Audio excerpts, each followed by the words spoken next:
Hi friends, आज हम Indian polity का एक बहुत ही इंपॉर्टेंट टॉपिक का नाम है उच्च न्यायालय, जिसे अंग्रेजी में कहते हैं हाई कोर्ट। इसके बारे में काफी डिटेल से चर्चा करेंगे। आप हमारे साथ बने रहिए ताकि आपको इसके बारे में जानकारी प्राप्त हो सके। तो शुरुआत करते हैं। आज का टॉपिक है उच्च न्यायालय या राजस्थान हाई कोर्ट।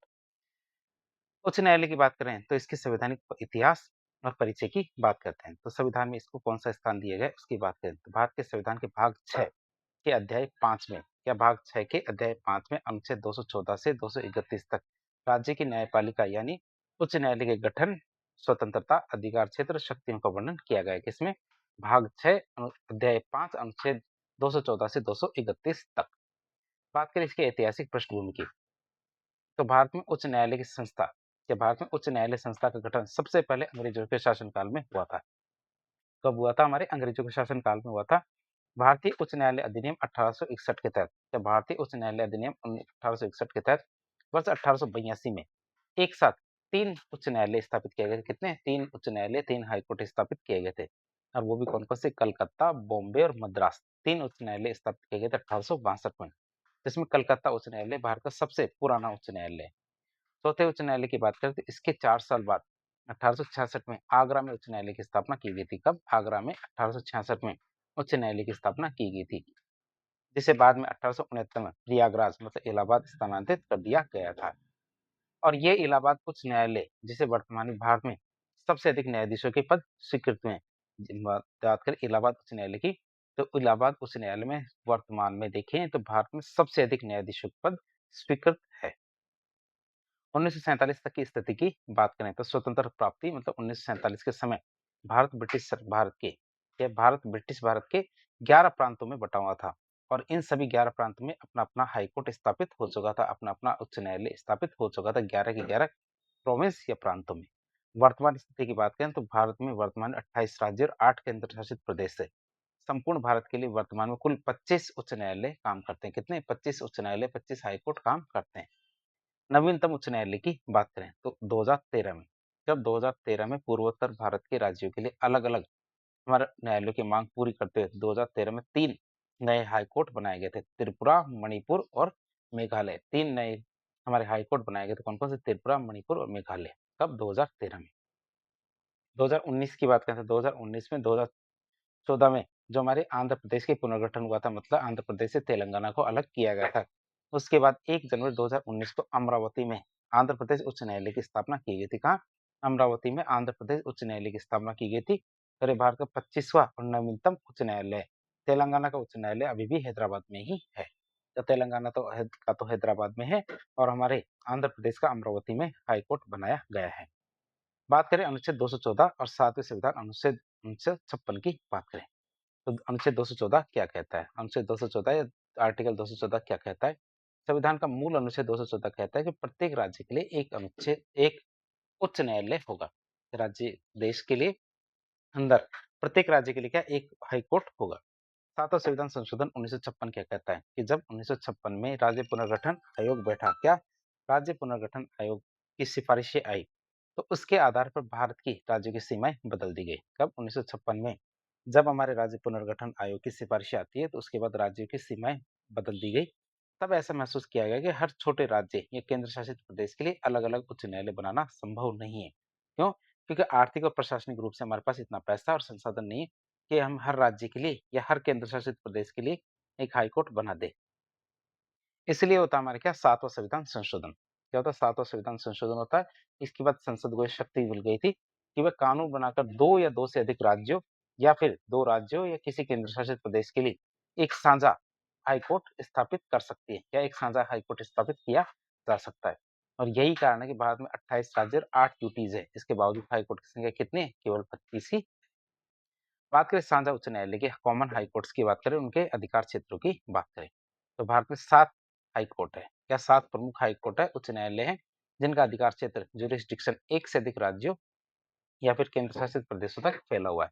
जैसे देखिए ना हमारे गुवाहाटी हाई कोर्ट, तो सर्वाधिक राज्यों का अधिकार वाला क्षेत्र हमारे किसके पास? हमारे गुवाहाटी उच्च न्यायालय के पास। तो एक समय में इसके अधीन पूरे पूर्वोत्तर के सातों राज्य आते थे, 7 सिस्टर्स आते थे। 2013 में मणिपुर, मेघालय, त्रिपुरा के अलग होने के बाद अब इसके अधिकार क्षेत्र में केवल 4 ही राज्य आते हैं। और कौन 4 कौन-कौन से राज्य आते हैं? जिनके अधिकार क्षेत्र असम, तो असम में तो है ही ये, अरुणाचल प्रदेश, नागालैंड और मिजोरम, ये 4 राज्य के क्षेत्र इसके अंदर आते हैं, असम हाई कोर्ट के अंदर। बात करें हमारे आगे, दूसरा हाई कोर्ट आता है हमारा कौन सा, बॉम्बे हाई कोर्ट।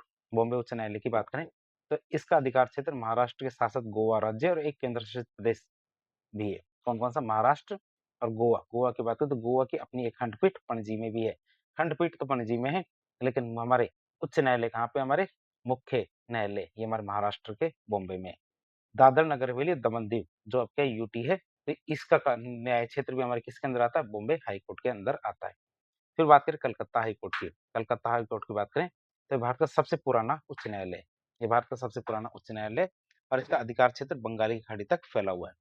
बात करें हमारी इसमें, एक तो पश्चिम बंगाल आता है और हमारे अंडमान निकोबार द्वीप समूह है वो आता है, और अंडमान निकोबार द्वीप समूह की बात करें तो इसकी एक सर्किट बेंच पोर्ट ब्लेयर में भी बैठती है। ये सर्किट बेंच कहाँ बैठती है, पोर्ट ब्लेयर में बैठती है कलकत्ता उच्च न्यायालय की। फिर पंजाब और हरियाणा उच्च न्यायालय की बात करें, किसकी, पंजाब और हरियाणा उच्च न्यायालय की बात करें, पंजाब हरियाणा हाई कोर्ट की, तो हमारे कहाँ है, चंडीगढ़ में स्थित है, और ये 3 क्षेत्रों के लिए एक ही न्यायालय काम करता है। कौन कौन से 3 क्षेत्र थे, पंजाब और हरियाणा। पहले क्या दोनों एक ही राज्य हुआ करता था पंजाब, पहले हरियाणा राज्य नहीं था, तो हमारे क्या पंजाब से तोड़ करके हमारे हरियाणा राज्य बनाया गया, लेकिन हाई कोर्ट अभी भी दोनों के लिए एक ही काम करता है, और दोनों की राजधानी चंडीगढ़ जो एक केंद्र शासित प्रदेश के रूप में काम करती है। तो तीनों का हाई कोर्ट कौन होगा, हमारे पंजाब और हरियाणा हाई कोर्ट जो है कहाँ पे, हमारे चंडीगढ़ में है, आपसे याद रखेंगे। फिर मद्रास उच्च न्यायालय की बात करें, किसकी, मद्रास हाई कोर्ट की बात करें तो चेन्नई जिसे मद्रास भी कहते हैं उसमें स्थित ये न्यायालय दक्षिण भारत के 2 क्षेत्रों को कवर करता है। कौन कौन से, एक तो हमारे तमिलनाडु को और एक हमारे पुदुचेरी को। क्या पुदुचेरी की बात करें तो पुदुचेरी क्या है, केंद्र शासित प्रदेश है, तो 2 क्षेत्र है उनको कवर करता है कौन, हमारे मद्रास हाई कोर्ट। फिर बात करें केरल उच्च न्यायालय की, केरल उच्च न्यायालय की बात करें तो कोच्चि में स्थित यह न्यायालय अरब सागर में स्थित द्वीपों को भी कवर करता है। केरल को तो कवर करता ही है, साथ ही साथ हमारे लक्षद्वीप जो केंद्र शासित प्रदेश है उसको भी कवर करता है कौन, हमारे केरल उच्च न्यायालय। फिर जम्मू कश्मीर और लद्दाख उच्च न्यायालय की बात करें तो 5 अगस्त 2019 को जम्मू कश्मीर पुनर्गठन अधिनियम पारित होने के बाद जम्मू कश्मीर राज्य को 2 केंद्र शासित प्रदेशों में बांट दिए गए, लेकिन उनका उच्च न्यायालय एक ही रखा गया, और वो कौन सा, हमारे जम्मू कश्मीर। जम्मू कश्मीर को तो यूटी और लद्दाख को भी यूटी बनाया गया, आप इसे याद रखेंगे। बात देखें हमारे दिल्ली एकमात्र ऐसा केंद्र शासित प्रदेश है जिसका खुद का एक स्वतंत्र हाई कोर्ट है, क्या, जिसकी का खुद का एक स्वतंत्र हाई कोर्ट है, उच्च न्यायालय, जिसकी स्थापना 1966 में ही हो गई थी। तो दिल्ली एकमात्र ऐसा हमारा केंद्र शासित प्रदेश है जिसका खुद का एक हाई कोर्ट है। अब हम देखेंगे जो उच्च न्यायालय, तो उच्च न्यायालय के न्यायाधीशों की नियुक्ति किस प्रकार से होती है उसकी बात करें। तो उच्च न्यायालय के न्यायाधीशों की नियुक्ति की प्रक्रिया में कार्यपालिका और न्यायपालिका दोनों की भूमिका होती है, लेकिन सर्वोच्चता हमारे न्यायपालिका मतलब कॉलेजियम की ही होती है। सबसे पहले देखें तो हाई कोर्ट में न्यायाधीशों की नियुक्ति कौन करता है, कौन करता है, राष्ट्रपति करता है, प्रेसिडेंट करता है। किसके तहत करता है, अनुच्छेद 217 के तहत हमारे न्यायाधीशों की नियुक्ति की जाती है। परामर्श की प्रक्रिया की बात करें जिसे कॉलेजियम प्रणाली कहते हैं, तो राष्ट्रपति अपनी मर्जी से नियुक्ति नहीं कर सकता, किसी भी न्यायाधीश की नियुक्ति राष्ट्रपति अपनी मर्जी से नहीं कर सकता। वो भारत के मुख्य न्यायाधीश सीजेआई से इसकी सलाह लेता है, और सीजेआई भी अकेला ऐसी सलाह राष्ट्रपति को नहीं दे सकता, बल्कि हमारे सर्वोच्च न्यायालय के 2 वरिष्ठतम न्यायाधीशों से परामर्श करने के बाद ही ये सलाह हमारे क्या राष्ट्रपति को देता है, कौन, सीजेआई। तो सीजेआई अपने सर्वोच्च न्यायालय के 2 वरिष्ठतम न्यायाधीशों से सलाह करता है, परामर्श करता है, और परामर्श करने के बाद जो रिजल्ट आता है उसके अनुसार क्या वो राष्ट्रपति को सलाह देता है कि किसे हमारे हाई कोर्ट के अंदर न्यायाधीश चुना जाना है।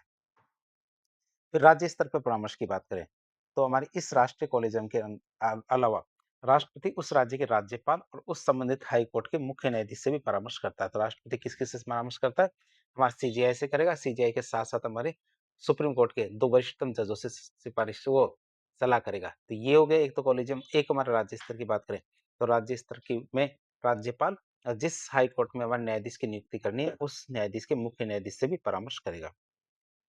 शपथ की बात करें तो हालांकि नियुक्ति राष्ट्रपति करता है, हालांकि हमारे क्या है इसकी नियुक्ति राष्ट्रपति करता है, लेकिन पद की शपथ उस राज्य का राज्यपाल दिलाता है, जो अनुच्छेद 219 में जिसके बारे में बताया गया है।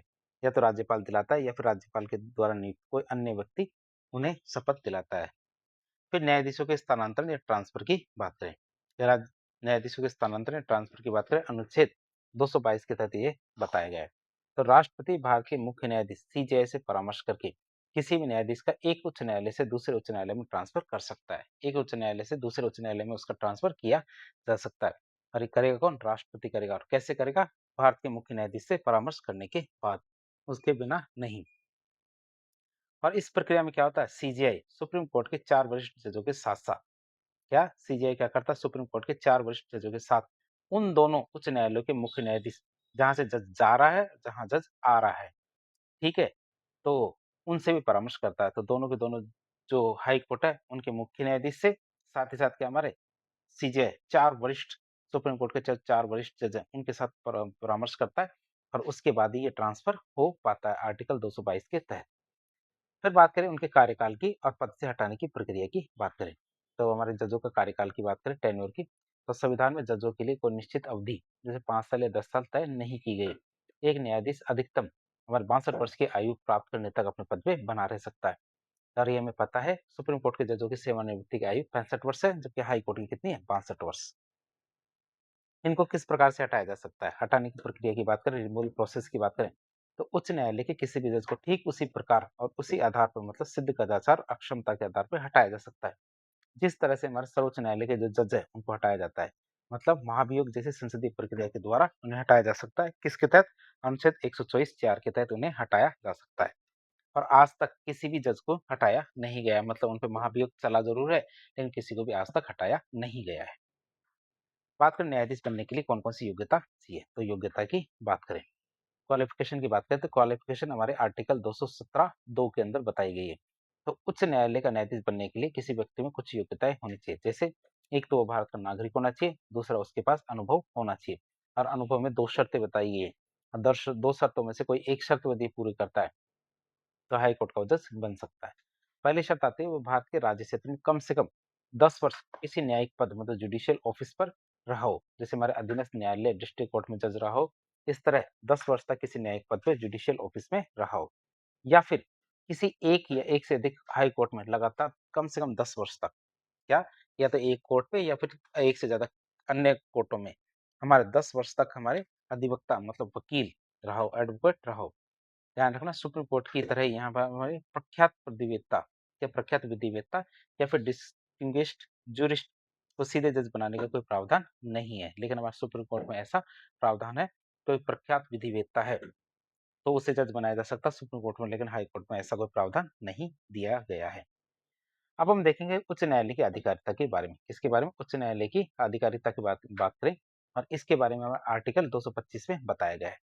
तो उच्च न्यायालय राज्य की सर्वोच्च अदालत होती है और उसके पास 2 मुख्य प्रकार की अधिकारिता होती है। कितने? 2 मुख्य प्रकार की अधिकारिता होती है। एक तो होती है हमारी आरंभिक अधिकारिता, जिसे ओरिजिनल ज्यूरिसडिक्शन कहते हैं। इसका मतलब यह है कि कुछ ऐसे मामले होते हैं जो सीधे हाई कोर्ट में लाए जा सकते हैं। नीचे डिस्ट्रिक्ट कोर्ट की बजाय क्या सीधे हाई कोर्ट में लाए जा सकते हैं, उसे आरंभिक अधिकारिता कहते हैं। और इसके लिए निचली अदालतों में जाने की आवश्यकता नहीं है। जैसे हमारे विवाह, तलाक, वसीयत, कंपनी, इनसे जुड़े हुए कोई मामले हो तो सीधे आप हाई कोर्ट आ सकते हो। मूल अधिकारों को परिवर्तन की बात करें तो अनुच्छेद 226 के तहत यदि किसी नागरिक के मौलिक अधिकारों का हनन होता है तो सीधे हाईकोर्ट जा सकता है। चुनाव विवाद की बात करें तो सांसद मतलब एमपी और राज्य विधानमंडल मतलब एमएलए, इनके सदस्यों के चुनाव से संबंधित कोई विवाद हो तो वो भी हमारे सीधे हाईकोर्ट आता है। राजस्व से संबंधित कोई मामला हो वो भी हमारे सीधे हाईकोर्ट आ सकता है।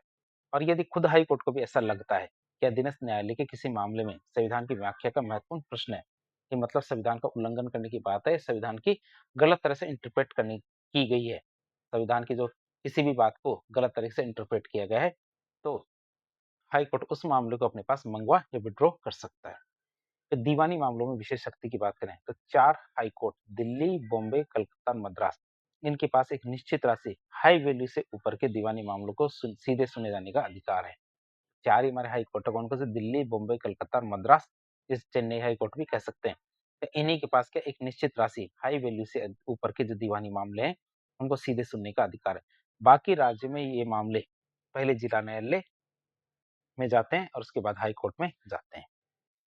बात करें 1973 की, तो 1973 से पहले मद्रास, बॉम्बे और कलकत्ता के पास आपराधिक मामलों में भी आरंभिक अधिकारिता थी, जिसे हमारे 1973 के सीआरपीसी के बाद समाप्त कर दिया गया था। 1973 से पहले तो थी हमारे आपराधिक मामलों में प्रारंभिक अधिकारिता, लेकिन 1973 में इसे समाप्त कर दिया गया। ये तो आरंभिक अधिकारिता थी। अब आती है कौन सी? अपीलीय अधिकारिता। अपीलीय अधिकारिता की बात करें, अपीलेट जुरिस्डिक्शन की बात करें, तो उच्च न्यायालय मुख्य रूप से एक अपीलीय न्यायालय होता है। कैसा? अपीलीय न्यायालय होता है, आरंभिक अधिकारिता के साथ नहीं। यहाँ हमारे जिला और सत्र न्यायालय जो डिस्ट्रिक्ट और सेशन कोर्ट्स होते हैं इनके खिलाफ जो फैसले होते हैं उनके खिलाफ अपील की जाती है। दीवानी मामलों की बात करें, सिविल मैटर्स की, तो प्रथम अपील की बात करें तो ये सीधे अधीनस्थ न्यायालय के फैसले के खिलाफ होती है। क्या अधीनस्थ न्यायालय ने फैसला दे दिया उसके खिलाफ अपील की जाती है, इसे प्रथम अपील कहते हैं। और इसमें तथ्य और कानून दोनों पर बहस हो सकती है। तथ्य मतलब तथ्य की सच्चाई और कानून मतलब कानून की व्याख्या, दोनों पर बहस की जा सकती है प्रथम अपील। द्वितीय अपील की बात करें, दीवानी मामलों में द्वितीय अपील की बात करें तो ये हमारी निचली अपीली अदालत, क्या ये हमारी निचली अपीलीय अदालत के फैसले के खिलाफ होती है और इसमें हमें विधि के प्रश्न मतलब सब्सटेंशियल क्वेश्चन ऑफ लॉ पर भी विचार किया जाता है। जिसमें हमारे विधि के प्रश्न पर विचार किया जाता है, तथ्यों पर विचार नहीं किया जाता। द्वितीय अपील के अंदर तथ्यों पर कोई विचार नहीं होता बल्कि विधि के प्रश्न पर ही विचार किया जाता है। और ये किसके खिलाफ होती है? ये हमारे निचली अपीली अदालत के फैसले के खिलाफ होती है द्वितीय अपील। खास बात देखें तो कलकत्ता, बॉम्बे और मद्रास उच्च न्यायालयों में एकल पीठ के फैसले के खिलाफ उसी न्यायालय की खंडपीठ मतलब 2 जजों की बेंच में अपील की जा सकती है। लेकिन कहाँ-कहाँ? कलकत्ता, बॉम्बे और मद्रास में। तो इसलिए खास बनता है कि एकल पीठ का कोई फैसला किसी एक जज ने कोई फैसला सुना दिया तो उसी न्यायालय की जो खंडपीठ है, डिविजनल बेंच है, मतलब 2 जजों की बेंच है, उसमें अपील की जा सकती है। आपराधिक मामलों की बात करते हैं, ये तो हमारे सिविल मामले थे। अब आपराधिक मामलों की बात करें, क्रिमिनल मैटर्स की बात करें। तो यदि सत्र न्यायालय सेशन कोर्ट ने किसी अपराधी को 7 वर्ष या 7 वर्ष से अधिक की जेल की सजा सुनाई है तो वह सीधे हाई कोर्ट में अपील कर सकता है। मृत्युदंड के नियम की बात है, दैट डेथ पेनल्टी की, तो ये एक बहुत ही महत्वपूर्ण नियम है। यदि सत्र न्यायालय किसी को फांसी मतलब मृत्युदंड की सजा सुनाता है तो उसे तब तक फांसी नहीं दी जा सकती जब तक कि उच्च न्यायालय उस सजा का अनुमोदन या कंफर्म नहीं कर देता। भले ही अपराधी ने हाई कोर्ट में अपील की हो या ना की हो, अपने आप मामला कहाँ चला जाता है? हाई कोर्ट में चला जाता है। फिर ट्रिब्यूनल्स की बात करें, प्रशासनिक अधिकरण की बात करें तो 1997 के चंद्र कुमार केस के बाद यह स्पष्ट कर दिया गया था कि प्रशासनिक अधिकरण जो हमारे कैट होते हैं इनके फैसले के खिलाफ सीधे उच्च न्यायालय की खंडपीठ में अपील की जा सकती है। कब से तय हुआ? 1997 के चंद्र कुमार केस के बाद ये साफ साफ बताया गया था। लेकिन पहला हमारे न्यायाधिकरण में केस आएगा, उनके फैसलों के खिलाफ कहाँ जा सकते हो? हाई कोर्ट जा सकते हो। तो रिट की बात करें, रिट ज्यूरिसडिक्शन की बात करें तो ये हमारे अनुच्छेद 226 के अंदर बताया गया है। तो उच्च न्यायालय नागरिकों के अधिकारों का सबसे बड़ा रक्षक होता है। अनुच्छेद 226 के तहत हाई कोर्ट को 5 प्रकार की रिट जारी करने की शक्ति है। कितने प्रकार के? 5 प्रकार की रिट जारी करने की शक्ति है। खास बात क्या है? हाई कोर्ट की रिट शक्ति सुप्रीम कोर्ट के अनुच्छेद 32 से ज्यादा बड़ी है, बड़ी व्यापक है। क्यों? क्योंकि सुप्रीम कोर्ट केवल मूल अधिकारों के मामले में रिट जारी कर सकता है, जबकि हाई कोर्ट के मूल अधिकारों के साथ साथ अन्य जो विधिक अधिकार है, अदर लीगल राइट्स है, इनके लिए भी रिट जारी कर सकता है। इसीलिए हमारा हाई कोर्ट की रिट जारी करने की जो शक्ति है हमारे सुप्रीम कोर्ट से ज्यादा व्यापक या बड़ी है। रिट की बात करें तो कौन कौन सी रिटें जारी की जा सकती है? तो 5 प्रकार की रिटें हैं जो जारी की जा सकती है। पहली रिट आती है बंदी प्रत्यक्षीकरण, जिसे अंग्रेजी में कहते हैं हेबियस कॉर्पस, जिसका मतलब होता है शरीर को प्रस्तुत किया जाए, मतलब अवैध गिरफ्तारी के खिलाफ ये रिट जारी की जाती है। दूसरा हमारी रिट होती है परमादेश, जिसे मैंडेमस कहते हैं, इसका मतलब हम आदेश देते हैं।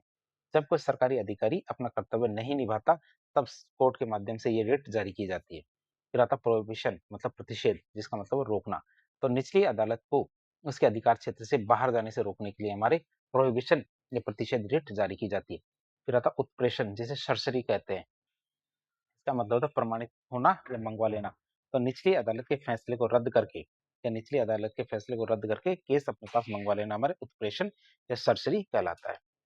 फिर आता है अधिकार परीक्षा, जिसे क्यो वारंटो कहते हैं। अधिकार परीक्षा मतलब क्यो वारंटो मतलब किस अधिकार से? जब कोई व्यक्ति अवैध रूप से किसी सरकारी पद पे बैठ जाता है तो उसे हमारे एक रिट जारी करके हटाया जाता है। किसके माध्यम से? अधिकार परीक्षा, एक क्यो वारंटो। तो इस तरह हमारे हाई कोर्ट के द्वारा 5 प्रकार की रिट जारी की जाती है। सुप्रीम कोर्ट के द्वारा भी ये रिटें जारी की जाती है। लेकिन सुप्रीम कोर्ट से ज्यादा हमारे अधिकारिता किसके पास है? हाई कोर्ट के पास है। आप इसे याद रखेंगे। तो जिस केस की बात हम कर रहे थे, चंद्र कुमार केस 1997 था, उसकी बात कर लेते हैं।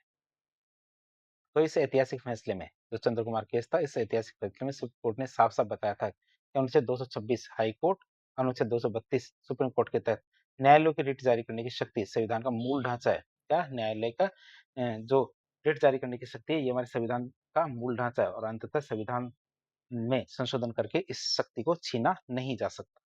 अनुच्छेद 215 की बात करते हैं जो अभिलेख न्यायालय की बात करता है। अभिलेख न्यायालय मतलब कोर्ट ऑफ रिकॉर्ड की बात करता है। तो सुप्रीम कोर्ट अनुच्छेद 129 के तरह ही, तो सुप्रीम कोर्ट की तरह ही जैसे सुप्रीम कोर्ट में हमारे अभिलेख न्यायालय होता है, उसी तरह हमारे हाई कोर्ट में भी अनुच्छेद 215 के तहत, तो अनुच्छेद 215 हाई कोर्ट को राज्य के भीतर अभिलेख न्यायालय का दर्जा देता है। जिसका मतलब 2 है। पहला निर्णय मतलब ये है कि निर्णयों का साक्ष्य मूल्य, कि एविडेंटरी वैल्यू की बात करें तो हाई कोर्ट के सभी फैसले रिकॉर्ड किए जाएंगे। जितने भी फैसले होंगे हाई कोर्ट के, उनको रिकॉर्ड किया जाएगा। और उस राज्य की सभी निचली अदालत जो डिस्ट्रिक्ट कोर्ट है उनके लिए एक नजीर मतलब प्रेसिडेंट की तरह वो काम करेंगे। निचली अदालतें इन पे सवाल नहीं उठा पाएगी हाई कोर्ट के दिए गए फैसले पे। हाई कोर्ट के दिए गए फैसले पर निचली अदालतें कभी भी सवाल नहीं उठा सकती। दूसरा हमारे कौन सा, न्यायालय की अवमानना, कंटेम्प्ट ऑफ कोर्ट। यदि कोई व्यक्ति या संस्था हाई कोर्ट का अपमान करती है तो उस हाई कोर्ट उसको दंडित कर सकता है। हाई कोर्ट उसे स्वयं दंडित कर सकता है और उसे 6 महीने की जेल या फिर 2000 रुपये जुर्माना या फिर दोनों भी किए जा सकते हैं। फिर बात करें न्यायिक पुनरावलोकन की, तो न्यायिक पुनरावलोकन की शक्तियां किसके तहत दी गई है, अनुच्छेद 226 और 13(2) के तहत। तो हाई कोर्ट के पास ये अधिकार है कि वह राज्य विधानमंडल मतलब स्टेट लेजिस्लेचर, यहाँ तक कि संसद के द्वारा बनाई गई कानूनों, सरकार के आदेशों की भी जांच कर सकता है। यदि वे कानून संविधान के खिलाफ है तो हाईकोर्ट उन्हें शून्य घोषित कर सकता है। हालांकि हाईकोर्ट का फैसला केवल उसी राज्य की सीमा में लागू होगा, उसके बाहर नहीं होगा। अधीक्षण या सुपरिटेंडेंस की बात करें अनुच्छेद 227 के तहत, तो हाईकोर्ट अपने राज्य में स्थित सभी अधीनस्थ न्यायालय जो सबऑर्डिनेट कोर्ट है और ट्रिब्यूनल्स है, इनका अधीक्षण और नियंत्रण कर सकता है। किसके तहत, अनुच्छेद 227 के तहत।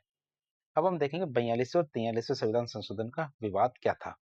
तो 42वें संविधान संशोधन की बात करें जो 1976 में हुआ था, तो इंदिरा गांधी सरकार ने इस संशोधन के माध्यम से, जिसे हम मिनी कॉन्स्टिट्यूशन भी कहते हैं, 42वें संविधान संशोधन को, इस संशोधन के तहत इंदिरा गांधी सरकार ने हाई कोर्ट से केंद्रीय करों की समीक्षा करने का अधिकार छीन लिया था। जो संसद द्वारा बनाए गए कानून थे, केंद्रीय कानून, तो उनकी समीक्षा करने का अधिकार छीन लिया था हाई कोर्ट से। हाई कोर्ट केवल राज्य के कानूनों की समीक्षा कर सकते थे, और किसके तहत, 42 संविधान संशोधन के तहत। लेकिन 43वां संविधान संशोधन फिर से किया जाता है, जिसमें क्या बताया गया 1977 में, तो जब मोरारजी देसाई के नेतृत्व में जनता पार्टी की सरकार आती है तो उसने 43वां संविधान संशोधन किया और इसके जरिए हाई कोर्ट की अपनी पुरानी शक्ति को से वापस लौटा दिया। और अब क्या, हाई कोर्ट केंद्रीय और राज्य दोनों प्रकार के कानूनों की समीक्षा कर सकता है। अब वेतन भत्ते और पेंशन की बात करें, हाई कोर्ट के वेतन भत्ते और पेंशन की बात करें तो ये बहुत ही महत्वपूर्ण संवैधानिक बिंदु है, जिसमें अक्सर लोग भ्रमित हो जाते हैं। सबसे पहले वेतन की बात करें तो हाई कोर्ट, वर्तमान में हाई कोर्ट के मुख्य न्यायाधीश को वेतन 2.5 लाख रुपए और अन्य न्यायाधीशों को वेतन 2.25 लाख रुपए हर महीने होता है। पैसे कहाँ से आते हैं, जब तक जज काम करता है तो उसका वेतन और भत्ते क्या, राज्य की संचित निधि मतलब consolidated fund of India, state से आते हैं।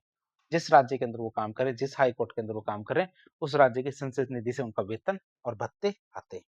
पेंशन की बात करें तो रिटायरमेंट के बाद, या रिटायरमेंट के बाद जज की पेंशन राज्य की निधि से नहीं बल्कि हमारे केंद्र की संचित निधि मतलब कंसोलिडेटेड फंड ऑफ इंडिया से आती है।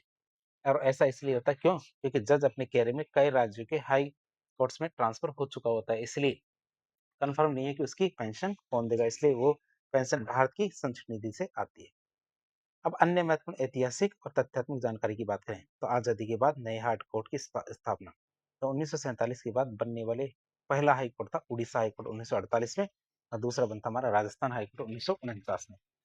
साझा उच्च न्यायालय की बात है कॉमन हाई कोर्ट की, तो हमने पहले भी देख लिया, तो गुवाहाटी की, तो गुवाहाटी में हमारे असम, अरुणाचल प्रदेश, नागालैंड, मिजोरम, इनके, पंजाब हरियाणा में पंजाब हरियाणा चंडीगढ़ के, बॉम्बे में महाराष्ट्र, गोवा, दादरा नगर हवेली और दमन दीव, इनके हमारे। तो इस तरह से हमने देख लिया 3 तो साझा उच्च न्यायालय। और केंद्र शासित प्रदेशों के अधिकार की बात करें तो अंडमान निकोबार का क्षेत्र हमारे कलकत्ता हाई कोर्ट के पास, लक्षद्वीप का केरल हाई कोर्ट के पास और पुडुचेरी का मद्रास हाई कोर्ट के पास है अधिकार क्षेत्र, आपसे याद रही। नवीनतम हाई कोर्ट की बात करें तो आंध्र प्रदेश हाई कोर्ट की स्थापना नवीनतम है, जो 2019 में अमरावती में की गई थी। महिला न्यायाधीशों के इतिहास की बात करें तो भारत के किसी हाई कोर्ट की पहली महिला न्यायाधीश थी अन्ना चंडी। अन्ना चांडी पहली महिला न्यायाधीश थी जो केरल हाई कोर्ट में लगी थी। तो भारत की किसी भी हाई कोर्ट की पहली महिला मुख्य न्यायाधीश सीजेआई कौन थी हमारी, सीजे हमारी लीला सेठ, ये हिमाचल प्रदेश हाई कोर्ट में बनी थी मुख्य न्यायाधीश। और सुप्रीम कोर्ट की पहली महिला न्यायाधीश कौन थी हमारी, फातिमा बीवी। फातिमा बीवी को की बात करें तो सुप्रीम कोर्ट में अभी तक कोई भी महिला सीजेआई नहीं बनी, आप इसे याद रखेंगे। फातिमा बीबी हमारी 1989 के अंदर पहली महिला न्यायाधीश बनती है, कहाँ की, सुप्रीम कोर्ट की। इस प्रकार एक लेक्चर के जरिए आज हमने इंडियन पॉलिटी का एक बहुत ही इंपॉर्टेंट टॉपिक था हमारे कौन सा, हाई कोर्ट या उच्च न्यायालय, इसके बारे में काफी डिटेल से जानने की कोशिश की। इस प्रकार के इंफॉर्मेटिव वीडियो देखने के लिए हमारे चैनल से जुड़े। वीडियो यदि पसंद आता तो वीडियो को लाइक करें, चैनल को सब्सक्राइब करें, अपने दोस्तों के साथ शेयर करें। धन्यवाद।